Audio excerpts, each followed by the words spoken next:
to the Oshkosh Common Council.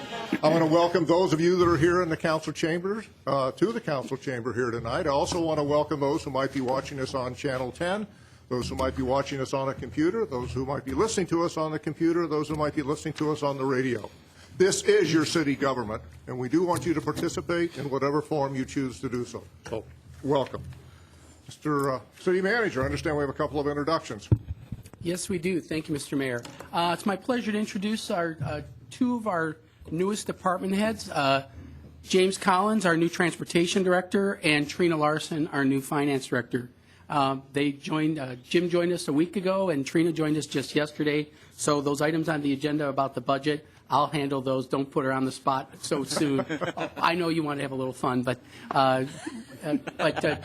Jim comes to us from the private sector. We worked in transportation logistics for a number of years, lived locally, so he's already relocated very easily to the community. And Ms. Larson is previously worked in city and county government, most recently with Adams County, and we're happy they're both are on staff with us. Well, welcome on behalf of the council. So, and thanks for coming tonight. We look forward to working with you, because I'm sure we'll have plenty to do over the next year or two. So thank you. And just one comment, Mayor. Mr. Collins made our traffic review board meeting tonight, and we had 16 items on the agenda, which is double what we normally have. So hopefully we didn't overwhelm them with all the no parking areas and things throughout the city, because we were throwing streets and schools and things at them pretty quick, or his area. But Mr. Huddleston was there, and he handled it very well, too. So, well, good. Remember, glad to see him at the meeting. Great. Okay, let's have the roll call. Let's take the roll call. The council members. Cummings. Here. Ellison Osby. Here. Peck. Here. Herman. Here. Clark. Here. Fitzgerald. Here. Tower. Here. Present 7. Yeah, I'm going to ask everybody to rise for the invocation, Pledge of Allegiance. The invocation will be led by Councilmember Cummings, and we'll have our students help us with the Pledge of Allegiance. We come together this evening to discuss the issues that confront our city. May we always seek the wisdom to do things that reflect our concern for the people whom we represent.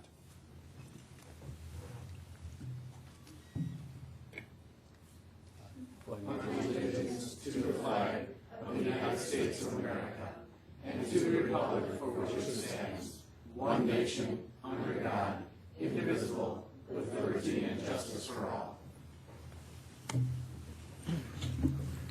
Ask our students to stay up front. We'll go down and have a little conversation.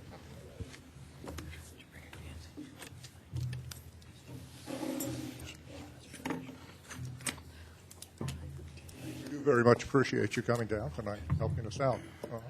These people out here like to find out a little bit about you, as would people out watching on television. So I'm going to pass the microphone down. What I'm going to ask each of you is what your name is, where you go to school, what grade you're in, and given we're in kind of the spring break season, why don't you let us know what your plans are for being out of school for a few days in the upcoming weeks. Hi, I'm Lily Spanbauer, and I go to Webster Stanley Elementary, 5th grade, and I'm going to be finishing a book that I'm currently reading this spring break. Hi, I'm Jaden Alstein. I go to Webster Stanley Middle School, and I'm in 8th grade, and I'm going to Tennessee for spring break. Hello, my name is Lindsay Dometer, and I am in 7th grade and attend Webster Stanley Middle School, and I am taking a road trip to North Carolina this spring break. Well, good. I have a certificate in appreciation for what you've done tonight, so I'll pass the certificates down. Lily. Jaden. Lindsay. We could have a hand for our students. I would appreciate it. And we'll let them take off because I know they have a lot of homework tonight. They want to get all the work done before spring break comes. So thanks again. Appreciate it.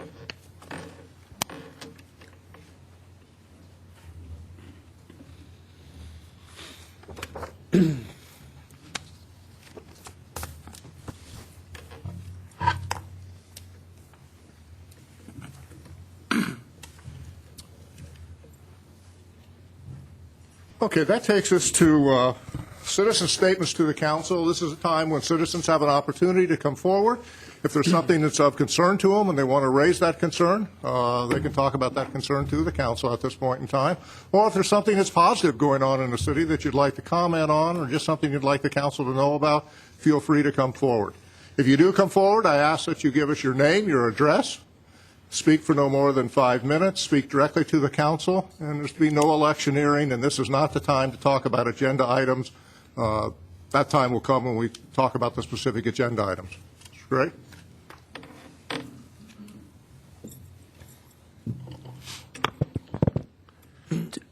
My name is Gary Gray, 815 West Glenwood. Good evening. And I got the proper greeting this time. 2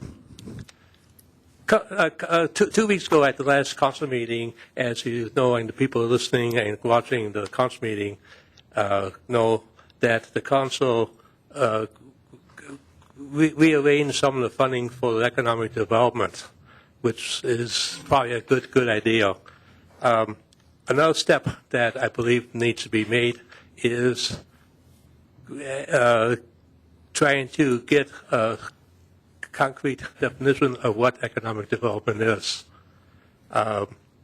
It can be a lot of things, but I think it's helpful if a clear definition is made so that, well, the second question is, if that's a little bit too difficult to answer, perhaps answer the question, what is not economic development?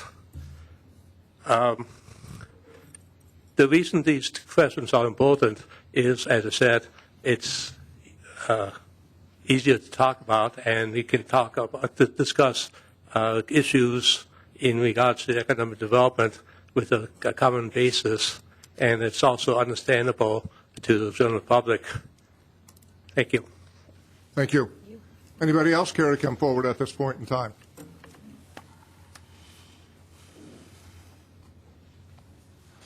My name is Patricia Diener. I live at 1316 Broad. I come to you this evening. You know that we just had our street done with black pavement. I don't know if it needs to be known, but most of your heavy trucks have been going down Monroe, Better Street, but we are having heavy trucks with big logs of trees coming down on the black asphalt. And you know there's problems already, so why make more problems? Because of the way it's drainage, plus it's going to be breaking up with these heavy equipment. And then I'm bringing it back again because we have a new gentleman that's taken a new position. We're planning on taking it to Traffic Review Board in regard to going to one-side parking between New York and Tennessee, I think for safety matters. Child almost just got hit the other day because the mother's letting him out on the left-hand side. He should be getting out on the passenger side. And you got two vehicles on each side. A vehicle's trying to get through. They're trying to parallel park. I think it would be best if it was on one side. And, you know, summer's coming. They all want their cycles out. They all want their racing cars. The other day, Sunday, we're out in the backyard enjoying our yard. And you got these vehicles coming. They turn around, they look at you, and they burn black smoke, white smoke. We had over 30 feet of black from the tires burn out. You know, this is, somebody's going to get hurt. We did call the police. The police came out. The lieutenant or sergeant looked at it. It was a big set of tracks. They tried to look for the vehicle. Wanted to know, my husband keeps asking me every time I come, do you guys plan on drenching the South Park Lagoon at all? Have you talked about it? Have to talk to the Parks Board at this point. I'm not aware of what they're Okay. doing at this point. Because I can find out. It's part of the comprehensive plan. Well, Okay. well, there's a South Park master plan that's being worked on right now. Thank you very much. Have a good night. But and the South Park master plan hasn't been approved by the council yet, but it's being worked on by the Parks Advisory Board, and when that's completed, it does include some measures to expand those drainage ponds there. And I know the Stormwater Utility Board has also had discussions about those lagoons as well. So it's on the radar screen, if nothing else. Thank you. Thank you. Okay, that takes us to the consent agenda items. The consent agenda items are a set of items that the administration views are non-controversial in nature. As such, we will vote on the consent agenda items as a total package unless either a citizen or a council member asks that a particular item be removed for separate consideration. If that request is made, we will remove that item from the consent agenda. Okay, what's going to happen here is I'm going to read through these items, and if you'd like to comment on a particular item, as I read that item, I would ask that you come up to the open microphone here and make your comments at that particular point in time. Once we've gone through those, I've read through them, and we've had any comments, I'll bring it back to the council for discussion and then ultimately for approval. Okay, approval of bills presented by the Finance Director. Approval of cash report from February 2014. Receipt of claim filed with the city's insurance company. One by Brian and Jenny Prezentka for alleged damages from a sewer backup. Another from Jamie Haddock for alleged damages from a sewer backup. A third from Sharon Barely for alleged damages from a sewer backup. Resolution 14-145, approval of change order number 1 for Public Works contract number 12-10 with August Winter and Sons, Inc. for water filtration plant, chemical, and electrical systems improvements. Resolution 14-146, approval of change order number 2 for Public Works contract number 13-08 with Mirren Construction Company, Inc. for the Public Works Field Operations Facility. Resolution 14-147, approval of professional services agreement with Moss & Associates, LLC for right-of-way acquisition services for the reconstruction of North Main Street. Resolution 14-148, approve agreement with Wisconsin Public Service to participate in a grant program to partially fund the cost of compressed natural gas and other alternative fuel vehicles. Resolution 14-149, authorized grant application to the Wisconsin Department of Natural Resources for targeted runoff management or urban non-point source and stormwater management grant program for the Washburn Street, Westtown Avenue area stormwater quality detention basin. Resolution 14-145, authorized grant application for fire prevention and safety grant. Resolution 14-151, approved plan development for parcel reconfiguration of existing commercial shopping center parking lot at 1935 to 1989 South Keller Street. Resolution 14-152, approve expansion of existing plan developments to include manufactured housing sales and an outdoor display at 3596 Stearns Drive. Resolution 14-153, approve lease extension with Fraternal Order of Eagles, Spanbauer Memorial Field concessions.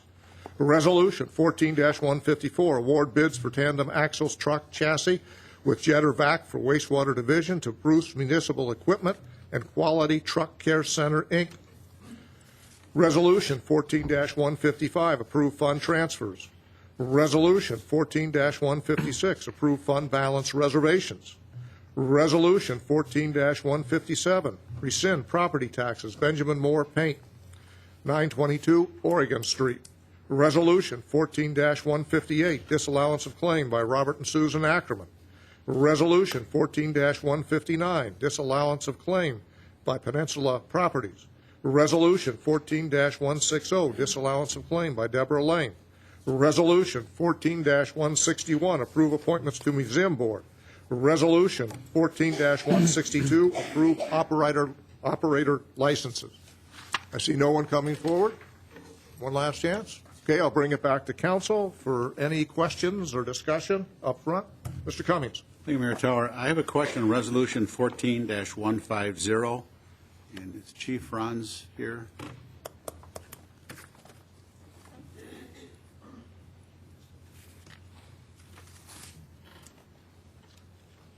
My question really goes, how this program is conducted. We're showing the inspections we did last year, the percentage of homes missing batteries and so forth.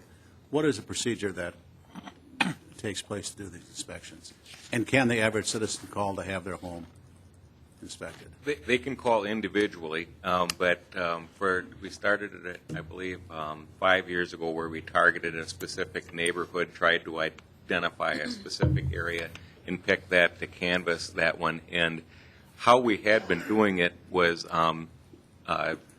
somewhat through looking at some of the economic conditions and also fire frequency for those neighborhoods and what we thought were most at risk. And that's how we were targeting those neighborhoods. But as I stated in the memo that we received with that, we've seen that no matter which neighborhood that we've picked, the demand has been fairly high. And with limited resources, this grant is not just only to pay for the smoke detectors.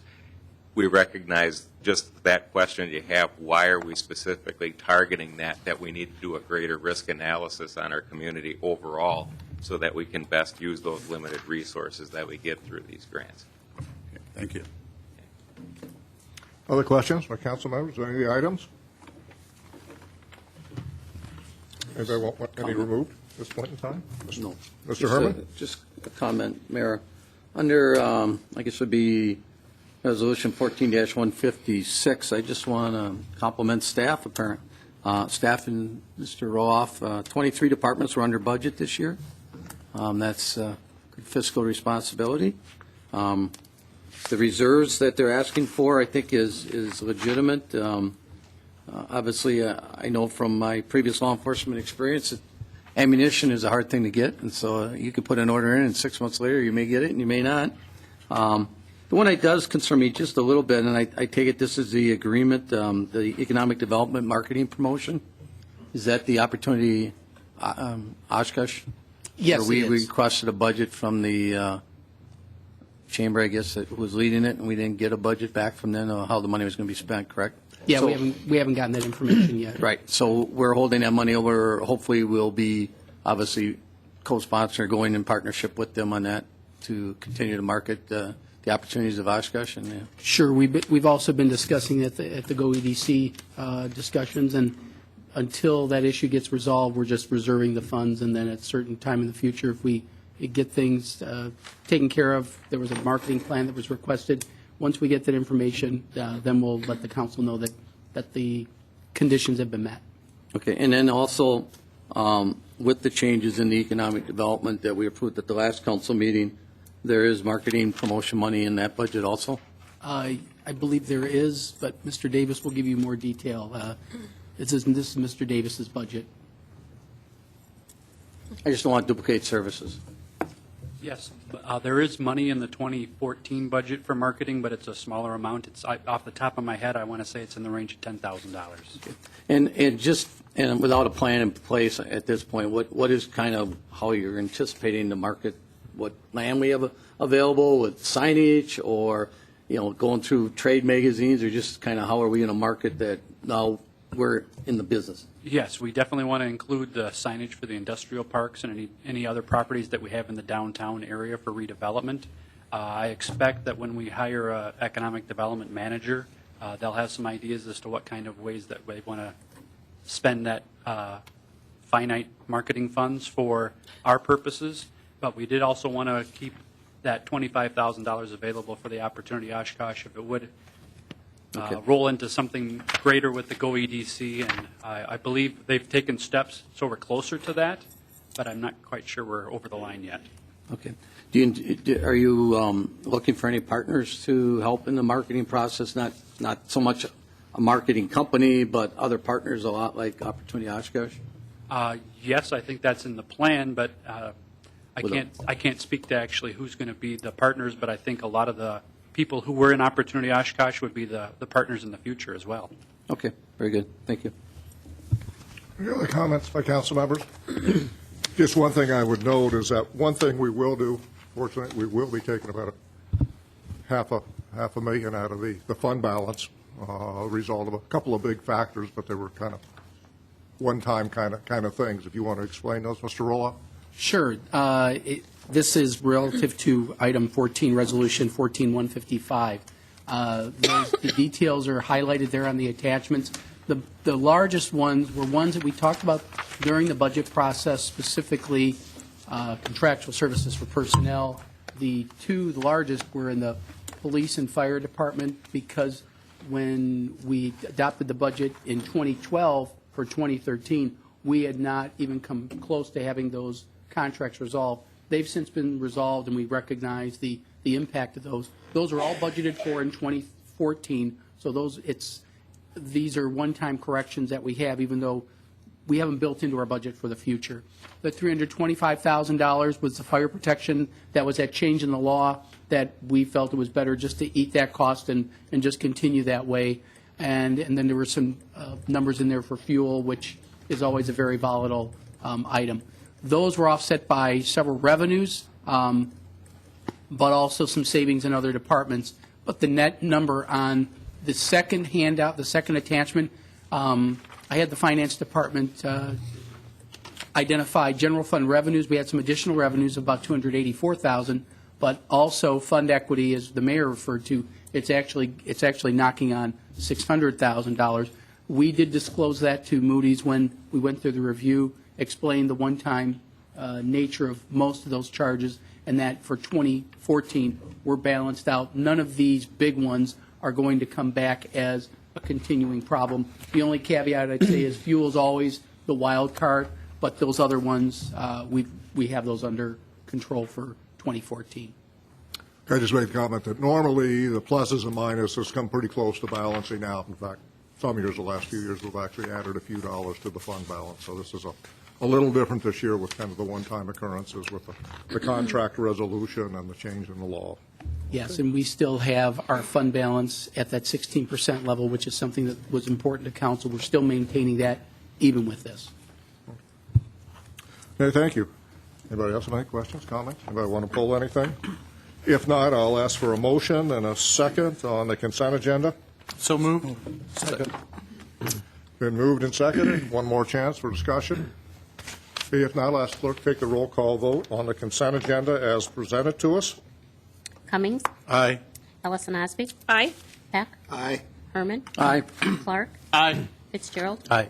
Tower? Aye. Carried 7. Okay, takes us to the next item on the agenda, items removed from the consent agenda. As you saw, there were no items removed from the consent agenda, which takes us to pending ordinances. The first one, as I read through each one of these, if you'd like to come forward and make a comment, please feel free to do so as I read through it.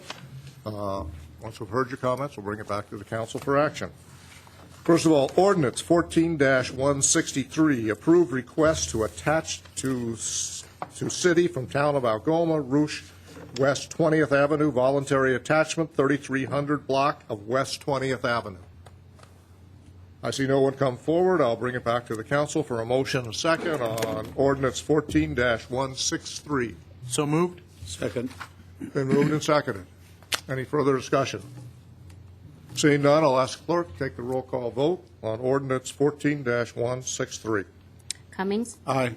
Allison Osby? Aye. Peck? Aye. Herman? Aye. Clark? Aye. Fitzgerald? Aye.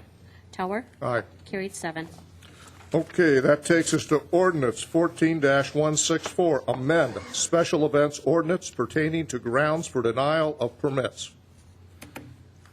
Anybody like to come forward to make comments on that? Seeing no one coming forward, I'll bring it back to the council for a motion and a second on ordinance 14-164. So moved. Second. Been moved and seconded. Discussion. Any comments? This has come about as a result of a committee recommendations to the council. Okay, I'll ask the clerk to take the roll call vote on ordinance 14-164. Cummings? Aye. Allison Osby? Aye. Peck? Aye. Herman? Aye. Clark? Aye. Fitzgerald? Aye. Tower? Aye. Carried 7. Ordinance 14-165, amend city ordinances pertaining to bow hunting within the city. Anybody like to come forward? Seeing no one come forward, I'll bring it back to the council for a motion and second on ordinance 14-165. So moved. Second. Been moved and seconded. Any discussion? Comments? Seeing none, I'll ask the clerk. Oh, I'm sorry. No. Okay. I'll ask clerk to take the roll call vote on ordinance 14-165. Cummings? Aye. Allison Osby? Aye. Peck? Aye. Herman? Aye. Clark? Aye. Fitzgerald? Aye. Tower? Aye. Carried 7. Okay, that takes us to new ordinances. New ordinance require 2 readings on each of these 2 new ordinances. This will be the first reading tonight as I read through it. Feel free to come forward and comment on the ordinance. The council will not be voting on these. Some council members may or may not make comments on these tonight. At the next council meeting, they'll be brought up again. There'll be another opportunity for people to comment on them, and at that point in time, the council will consider approval of these ordinances. The first one, ordinance 14-166, approve request to attach to city from town of Black Wolf, Pertel Voluntary Attachment, southeast corner of Ripple Road and Oregon Street. Anybody like to come forward? See no one come forward. Any council member care to comment? Seeing no council comment, I'll go on to the next ordinance. This is ordinance 14-167, approve city ordinances pertaining to mobile vending. Anybody like to come forward to comment on this? Seeing no one come forward, I'll bring it back to council. Any comments? I know, Mr. Herman, you had said you'd like to I'd like talk to about this make a little bit tonight. Right, this would be with ordinance 14-167, the mobile vending ordinance.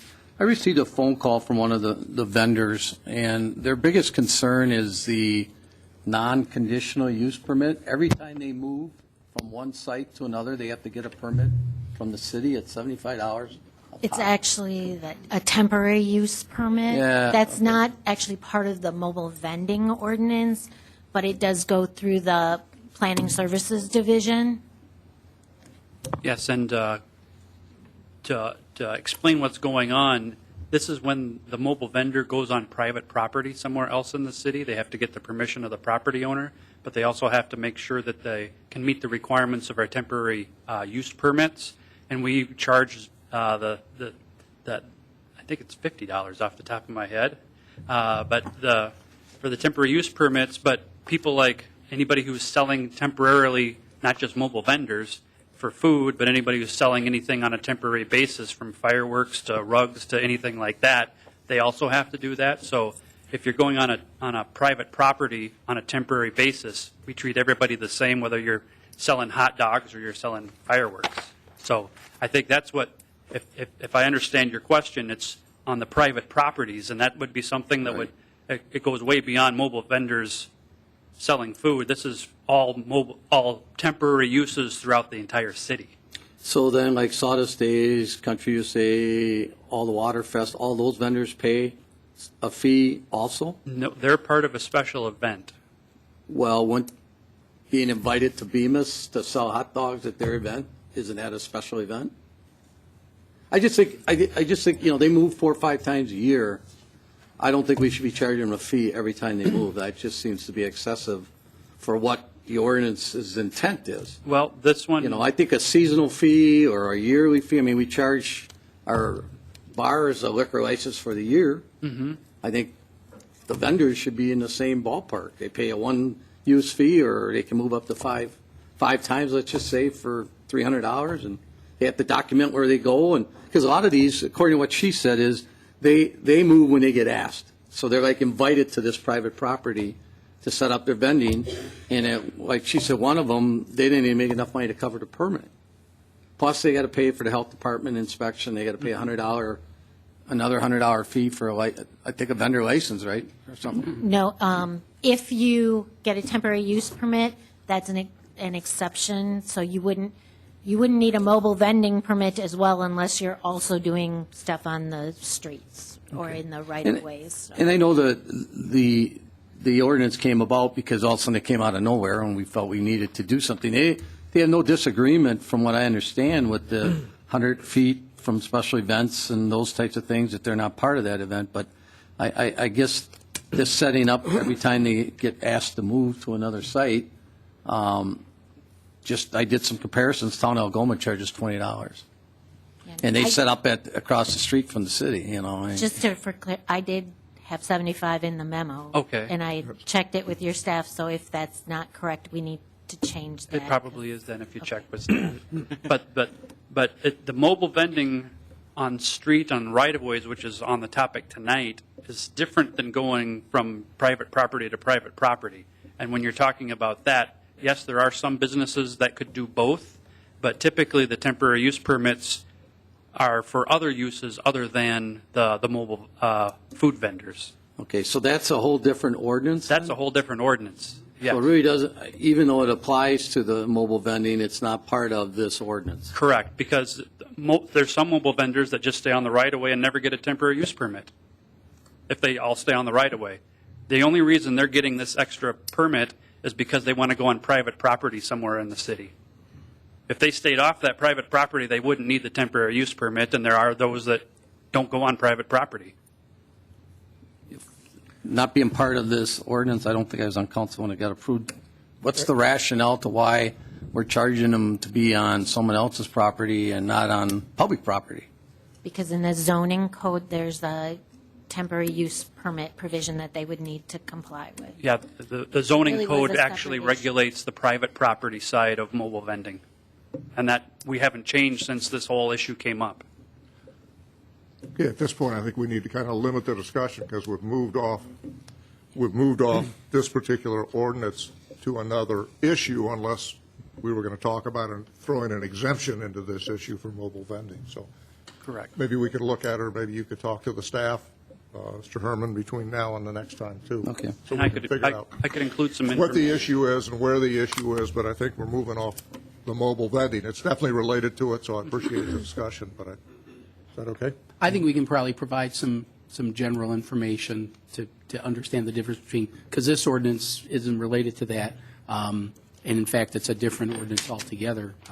This wasn't the issue tonight, but it certainly brought the issue back, because I've talked to mobile vendors that have expressed the same concern that the deputy mayor points out. I think there's legitimate policy reasons to have it, but it's really, I think, more from your standpoint, it's about the consistency, because it doesn't matter if somebody's on private property, this is how we regulate any sale on private property. Temporary use on a Temporary private use on property. private property. So we probably need to get you more general information on this topic. Yeah, I think we need to move forward and look at this separately from this ordinance, but it's worth taking a look at, so, and discussing at a different point in time. Okay? Okay? Acceptable? Okay. Anybody else have any comments on ordinance 14-167 on the council? Seeing none, I'll move on to pending resolution. Resolution 14-168, approval of special event, Waterfest, Inc., to utilize Leach Amphitheater for their Waterfest concert series, August 21 and 22, 2014. Anybody like to come forward and speak to that? See no one racing up here, so I think I'll bring it back to the council for a motion and a second. So moved. Second. It's been moved and seconded. As you recall, last time we had some discussion on this, and we asked some people were going to get together. We did get a letter on it, so open for discussion by the council at this point in time.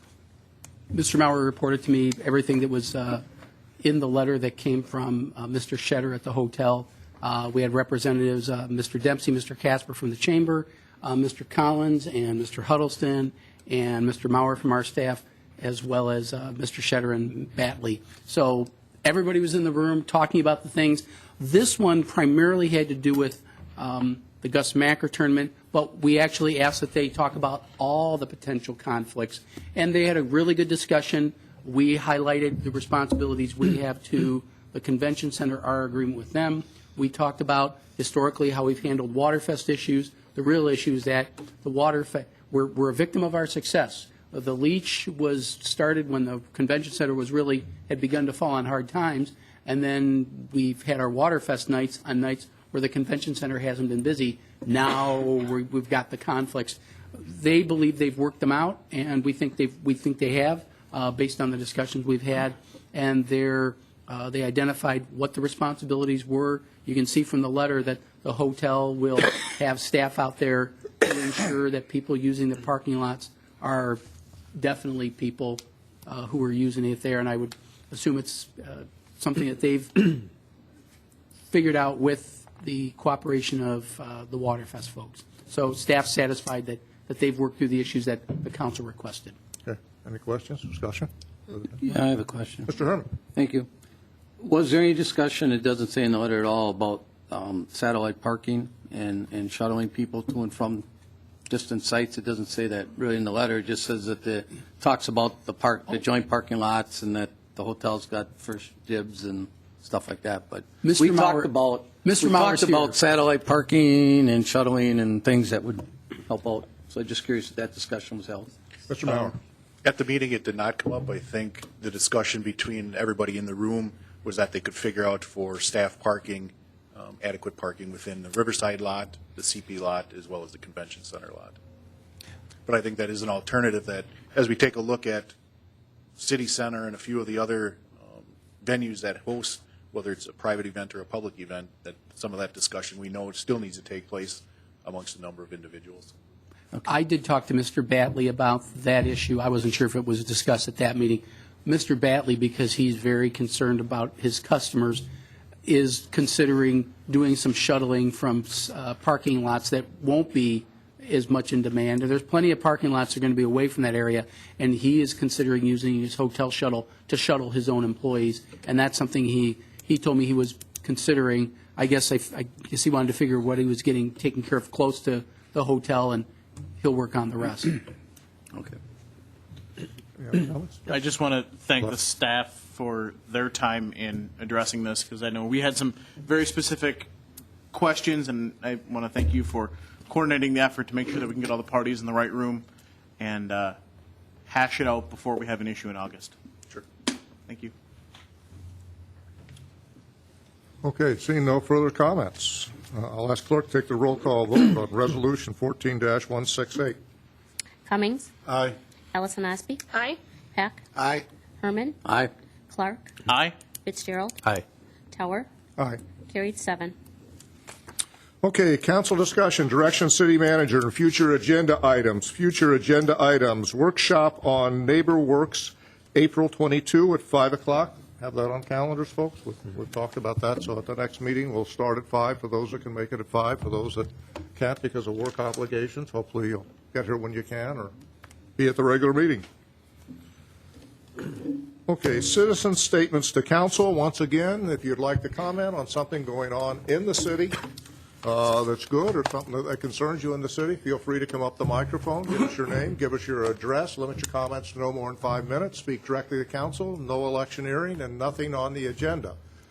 Now, one thing I will note is the city manager is going to bring us an update on the pub crawl. This would be the time if you want to talk about that. See a couple people in the room that might have some interest in discussing that. This would be the time to do it because it's not a regular agenda item. So it would just be a citizen's comment. So if anybody would like to come up and talk about pub crawl at this particular point in time, they could do so. Okay, I guess I was wrong. And I'm going to move on. You mean they can speak now about pub crawl or wait until? No, I wanted to speak now, citizens' Speak comments, now. because it's really not an agenda item. The city manager's going to discuss it with the council. So if they want to discuss the pub crawl, now is the time for them to make their comments regarding the pub crawl. Now's the time. Citizens' comments. My name is Patricia Diener. I'm here to talk to you about the pub crawl, too. I've listened to from last year and the year before, and, you know, they all want to have a good time, but they don't realize they're on private property. I happen to have the pub crawl, and people were up at our door where I used to live. Now, there's something wrong when you have people coming to your door, bottles in their hands, throwing them all over. You know, the police can't be everywhere because they walk all over the place. And it's a shame because, like the young lady said, our college is known for drinking. And it's a shame because you can have good fun, but when the bottle starts taking over and these young kids don't know what they're doing, they're urinating. I've seen people, since I left my neighborhood over here, they got cameras up because a lot of this stuff is going on with the pub crawl. And it's a shame. But, you know, when they start coming up on your private property, 1, 2 o'clock in the morning, you wonder who's up on your steps. It's a shame. Okay, thank you.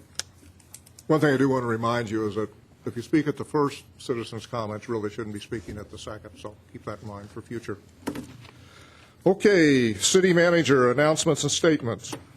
Thank you, City Mr. manager. Thank you, Mr. Mayor. There's 2 memos in your agenda packet. One is for an engineering agreement with AECom for various water filtration plant projects that's in the budget for this year. And then the second one has to do with the new equipment storage building at the water filtration plant. That's also a project that we've contracted with AECom for as well. Happy to answer any questions if you have any regarding those 2 items. Otherwise, I'll get into just updating where we are with the pub crawl. As you know, as we all know, the pub crawl is officially or unofficially scheduled from our information for this Saturday, April 12th. We have not received an application, nor have we had any contact back from the historical organizer of that event, although we have every reason to believe that the event is continuing to go on. Obviously, that's frustrating with the lack of information and the cooperation from that organizer. And As you know, the police department put out a memo to businesses about what they plan to do regarding the pub crawl. And we've gotten a lot of questions, and it's difficult to provide answers when we really don't know exactly what we're facing other than relying on history. So that's what we're doing. There were some questions because the letter went out from the police chief. The police chief did distribute it to every business up and down in and around this area, mainly because he wanted to make people aware who may not have been aware that pub crawl was occurring on Saturday evening. There are several businesses who like to take some precautionary measures. One fast food restaurant employs additional security for that evening. So the idea behind it was to let them know if that's what they wanted to do, or if they just, some people just that aren't running one of the taverns, sometimes those folks just hang out in their business that night with the doors closed, doors locked, and just keep an eye on things just to make sure that there's no vandalism or something. That's something that happens. We normally tell the businesses about that because we feel we have that obligation. The real question has to do with the police department identifying or disclosing that they are going to need various methods to determine who is truly benefiting from pub crawl at the event itself. There are a lot of good questions that came of it. Mr. Cummings is here, Todd Cummings from Oblio's. Todd and I had a great conversation yesterday. It raised some really good questions. It was really difficult to answer some of those questions, but it is not our intent to build non-liquor establishments unless they were to somehow try to take advantage by having specials or something. There are certain restaurants that get people that come in there incidental to the pub crawl event. That is not what we're talking about. If they were to run promotions specifically related to pub crawl, is it possible that those businesses could be deemed a beneficiary? Yes, we have to reserve the right to say maybe, but based on past history, no, they would not be. So we have to go a little bit based on history, at least to get started. But we're not going to know the beneficiaries of the event until the event's over. And Chief Groyle has briefed his staff, and he'll probably brief them again at Resume on Saturday afternoon about what they're going to be looking for, indicators, and it's really going to be based a lot on history. There's no litmus test to say pass or fail that you are or are not a beneficiary. We have to take a look at the entire package. The old adage, I know it when I see it, the police department will have to use that. At the same time, there's no what I'll call gotcha criteria. We're not looking to say, oh, we caught you because you made one little movement that said you had that. There are businesses that absolutely do not want to participate in this event, but incidental to the event, somebody with a T-shirt may go into that tavern. That doesn't necessarily mean that we have a gotcha event. If that's all that's going on, they're going into that establishment for whatever reason. As long as that's not part of an event, we're not going to treat it that way. But we have to allow the chief and his staff to use common sense and discretion on how they're going to do that. With that said, I was asked a question about what's the timeline going to be. Well, just like any of these special events that we have in the past, it takes a while to collect all the data, meaning the costs that we incurred.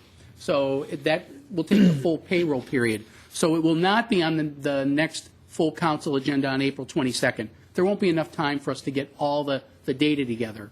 But what we will do is we'll collect those costs.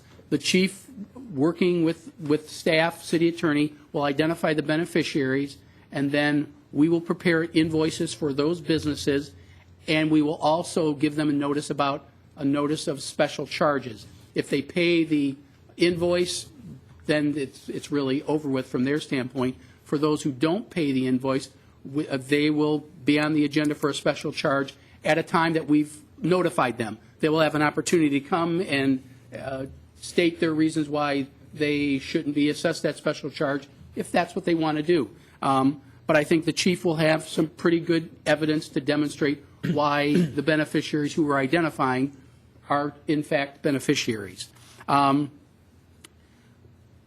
The one item that we do hold as a possibility is that liquor license renewals are coming up July 1st. Unpaid bills can be used as a criteria to deny a liquor license. That would be something that a finding would have to be made by council. our belief is that it would be appropriate for council to make a legislative finding at the time that this is discussed, that in fact these properties have benefited from that. That's all laid out in statutes about how it's done. So if somebody tells you that it's not legal, well, they should read the statutes. It would be my recommendation.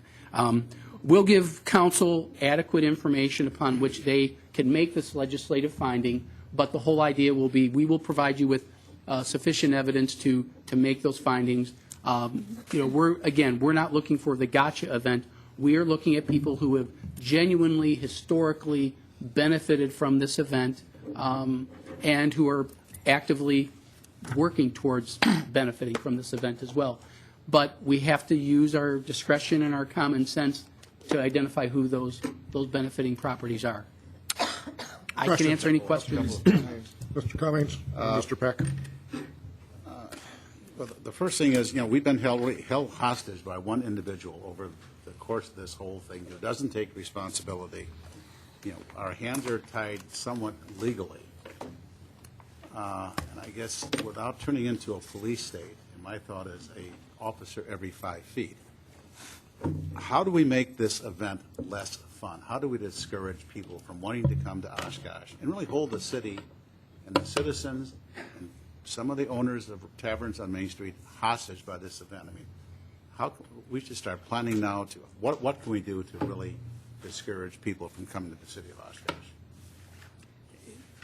I think there's a lot of depth to your question, and I don't think I can begin to answer it completely. But a lot of that's going to have to be the businesses themselves. There are other communities that have pub crawl events that are much more responsible, if you can call drinking, responsible, but it's more of a promotional thing. It's not as, but it doesn't have the reputation that this one has for binge drinking. That's what I think we should start planning today or tomorrow. How do we make this a responsible event, and how do we take the city back from this clown that's doing this? I think he's got an attorney helping him maneuvering around the system. I think we've got to take the lead in this whole thing and discourage people from coming. The other question is, how does this work with the half marathon this weekend? That starts, on Sunday they start at 7 o'clock in the morning. They go up Main Street to Algoma. I mean, will the streets be clean? And how does that get done? Typically, the Main Street businesses, I think, take a pretty good initiative to do the cleanup themselves. But some of the garbage cans will likely be filled to capacity. That's something that we could look at. We'd have to send out a crew pretty darn early on Sunday morning to clean that out. That's possible. That's something that we can certainly discuss among staff, because the marathon will be there. It's a much different atmosphere. But for the most part, I think the businesses have been historically pretty responsible, both the taverns as well as the non-taverns, because they know that it looks unsightly. And when people are coming to the businesses as they open up on Sunday morning, they want it to look presentable for their customers. But I think that's something we may need to take under advisement, and I'll talk to the chief and Public Works about what we might be able to do, because I think you raise a valid point. The last thing, my previous comment, can we put a timeline on when we'd come up with a plan to, quote, take the fun out of this whole thing? Let's not wait until it's 3 weeks away and there's no special event permit. Let's get at it tomorrow and give ourselves 30 days, 60 days. But here's how we'll defun it. That's a new word. Yeah. Are you saying I'm just the guy to take the fun out of something? Thank you, Mr. Cummings. All joking aside, I understand your point. It's a deeper issue, but I think it's going to take more than just. This is not just a staff issue. This is not just a council issue. It's even beyond the downtown issue. It really is a community issue. And what type of reputation do we want? And I think a lot of folks have memories of St. Patrick's Day and what that represented to us in the past. That has gone away. It's not nearly that type of problem. And I think the concern is that this has the makings that it could become another one of those types of events, and we don't want that reputation. Mr. Peck. The assessment of the charges, does that go to the business, is that to the business or is that to the owner of the property? By law, it has to go to the owner of the property because the statute for special charges is to the benefiting property. So even if it's rented, it's going to go to the property owner. If it's an owner operator, it's going to go to the owner there who happens to be the operator. But that's the only legal recourse we have. We can't just decide to charge an individual who happens to be renting from that building. We don't have the legal ability to do that. Is that a fair statement? Supposedly, there is no organizer of this event. As we've heard that there's no organizer behind this, that there is no Oshkosh, that there's nobody organizing this. We all know that that's patently false. There is a group, from what I understand, that Oshkosh Pub Crawl LLC I believe that's the name of it. And I know that there was a reference in the Oshkosh Northwestern in their article last week related to a letter that was sent by someone who was an attorney representing Oshkosh Pub Crawl LLC to some businesses within the community, and I've also received some contacts from businesses in the community that basically it was, for lack of a better term, a cease and desist order, that if you were producing pub crawl related merchandise that you had to stop from doing that unless you paid a royalty or a fee to the owner of Oshkosh Pub Crawl LLC. So if there's somebody out there who is claiming ownership of Oshkosh Pub Crawl LLC, then it would probably, it's not a stretch of the point to say that this is someone who is organizing Oshkosh Pub Crawl LLC. I'm going to direct that to Ms. Lawrenson for not necessarily a legal opinion, but as a learned scholar of the law, would that be a reasonable assumption? We're certainly looking at everything, and we will look for an organizer. The city manager and I have discussed that. Pub Crawl LLC has been the previous applicant, so we believe that they're the responsible party. And in addition to the special charges, that person will be cited because they've demonstrated in the past by applying that they are, in fact, the organizer of the event, much to their denial now. How can you say, I never organized it and now I'm still doing the same thing I've been doing?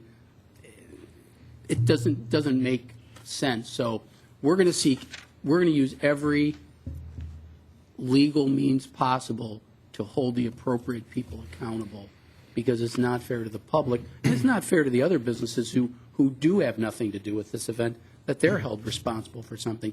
We're not looking to do that. We want the people responsible to be held accountable for this event. Okay, thank you. Other comments? Yeah. Yeah, I went and looked this up yesterday. I mean, the State Department of Financial Institutions is where you register LLCs, renew them every year, and looked it up.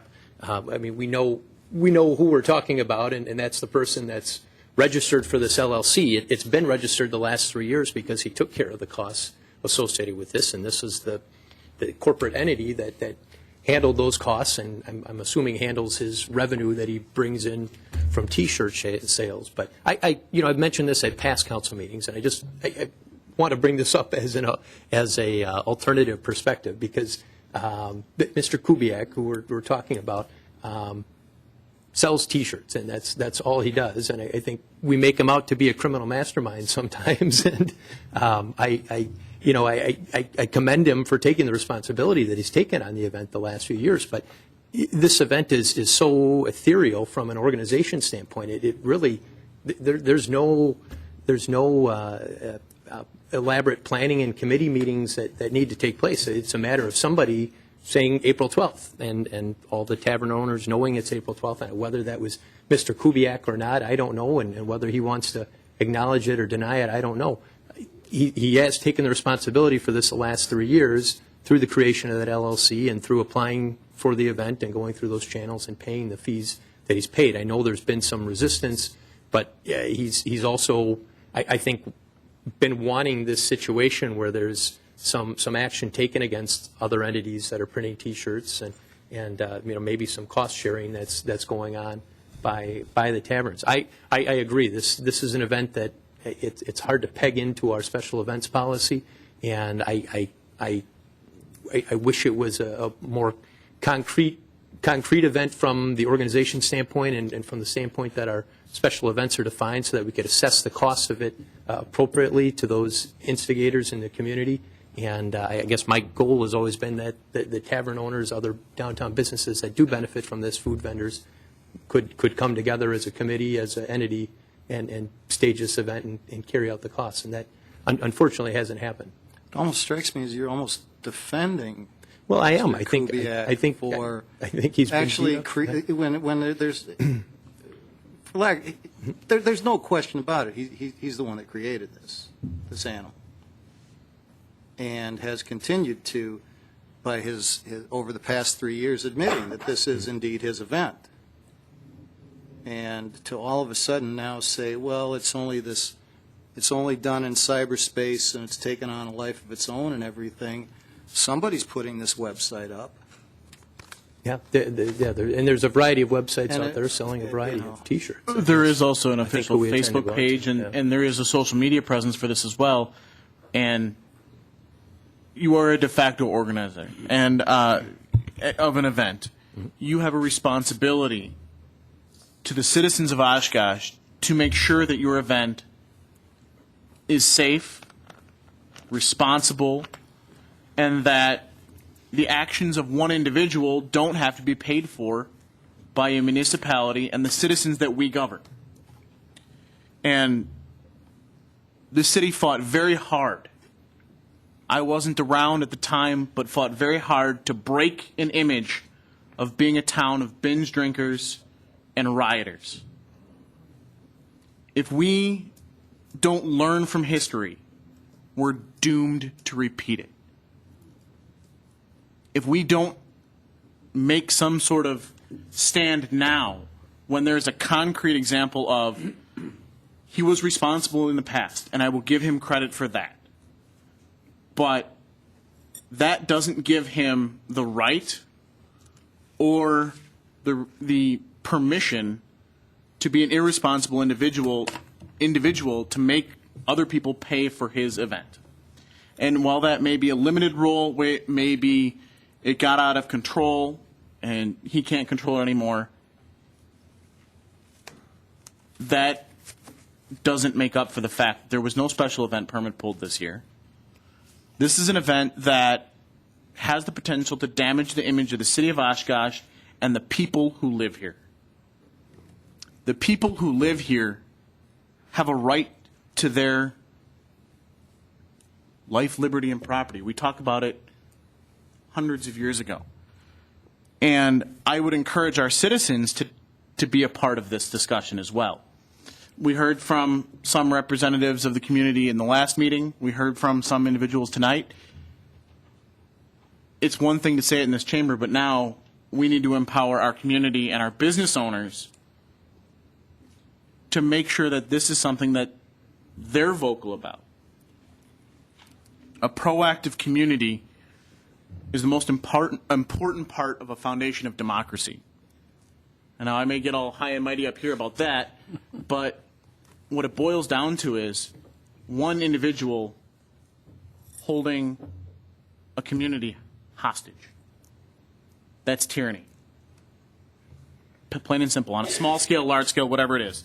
So when it comes to an event like this, I would hope that our citizens and those that are going to participate in the event can conduct themselves in a responsible manner to represent the city of Oshkosh for what it can be.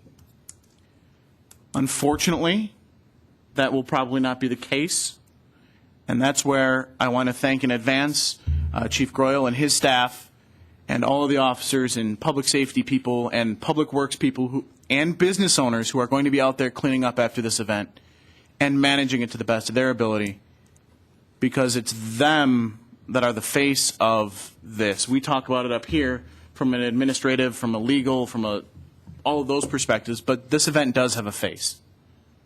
And it's the property owners that are affected, it's the community around this, and it's those of us who have to stand up here and defend our actions as well. So I thank you, and I really hope that we don't have to have this conversation year after year after year.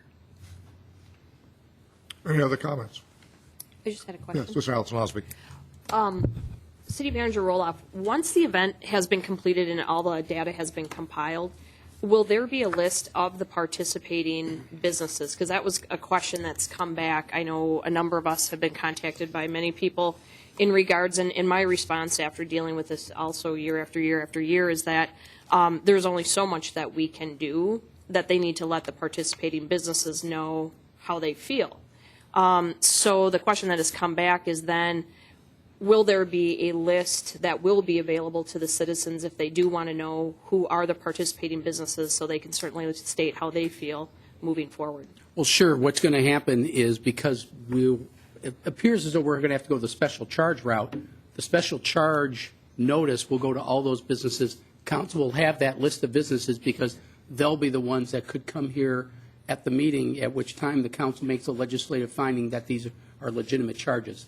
Excuse me. I think you'll get the list. Yeah, we'll know the list within about 2 weeks. Yeah, that will be fairly easy because it's going to be based on Saturday night. It's not going to be based on anything else. It's really going to be based on the police department's observations, and so we don't want to sit there and that's not something to negotiate. That's something to look at and say, yes, this business did in fact benefit from the event. So that list will come to you fairly soon. We can provide that even before we get the ball rolling on it. But everybody will have their due process to be able to come here and argue why they should or should not.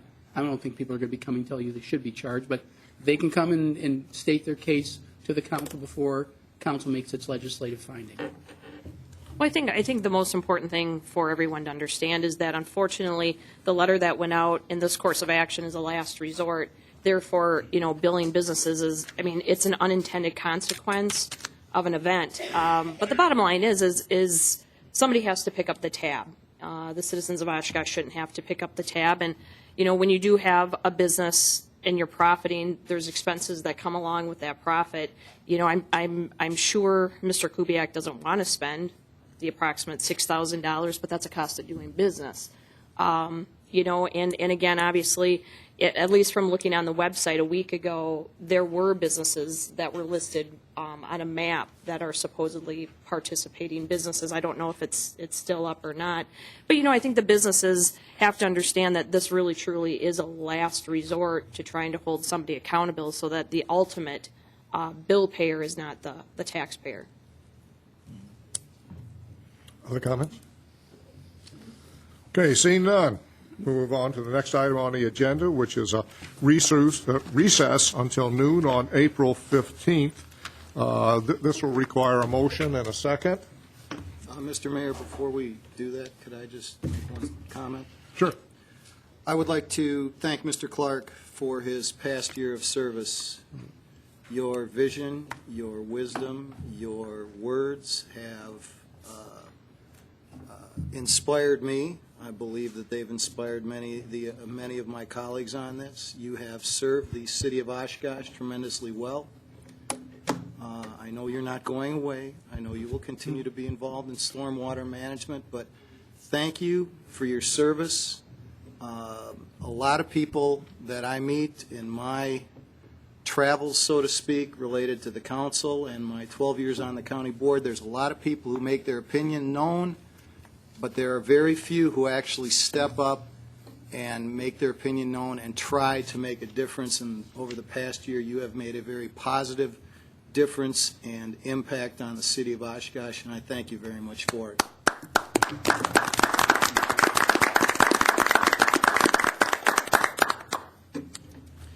If I can have the parting shot here. I wanted to thank all of my fellow councilors, as well as the staff that's seated here, as well as all the staff that I've worked with over the past year who aren't in the meeting tonight. It's been a pleasure, and I want to thank you for providing me with the tools necessary to represent the citizens of Oshkosh in the best fashion possible. This year has definitely seen me grow as an individual and as a citizen. Having a theoretical background is one thing. Putting it into practice is something entirely different. So I want to thank you for the opportunity and your vote of confidence. As I've been trying to make clear throughout the whole process here, is I was appointed. The 6 of you chose me to be a member of your team, and I won't forget that, because that takes a tremendous vote of confidence on you, because you represent the citizens of Oshkosh. And they had a voice as well in the last election, and I'm proud to be a participant in democracy in this country. And I wanted to also take a moment to congratulate Caroline on her election, and I look to continue to be involved with you in the 2 years of your term, and I wish you the most success possible in your term.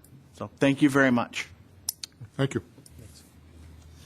Okay, I need a motion and a second to recess until noon on April 15th, 2014. I would so move. So second.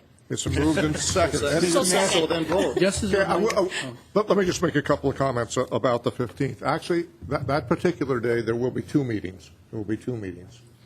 So hopefully, Mr. Clark, you'll be here. There'll be another opportunity to recognize you at the first meeting. Also, at the first meeting, we close out the year. Chance to recognize you, Mr. Clark. At the same time, we'll also take a picture. We're going to do a couple of pictures for this year and next. We did at the first meeting. I guess we'll do it in between, or we'll figure out how. Do you want people there early? A little early would be great. A little early, so if people could be there, including Caroline, maybe by 1:45, is that sufficient? To 12. This meeting takes place at 12 noon. Yeah, if you can get here 10:45 till, that'd be great. Okay, 1:45 or 10:02? So that would be helpful. So at the first meeting, we'll close out the year. We'll get another chance to recognize Mr. Clark at that particular moment. And then we'll have a second meeting, which will be the organizational meeting of the council. At that particular point in time, council members will get to, we'll select a new deputy mayor at that particular point in time. We'll also get to bring Caroline up to, we'll identify what seats that you'd like to have for the next year, including Caroline at that particular point in time. You get the last choice, so I will say that. Also, you will get a copy of the current rules of the council between now and then. If anybody, I will ask if anybody wants to make any changes, any additions, subtractions from the rules, and those will be the main items of business. So we are going to have the pictures, so dress up pretty. Anything else that I should add on those meetings? Photos were the main thing, so thank you. Okay, so that'll be at noon on the 15th. I'll ask the clerk to take a roll call vote on the motion to recess until noon on April 15, 2014. Cummings? Aye.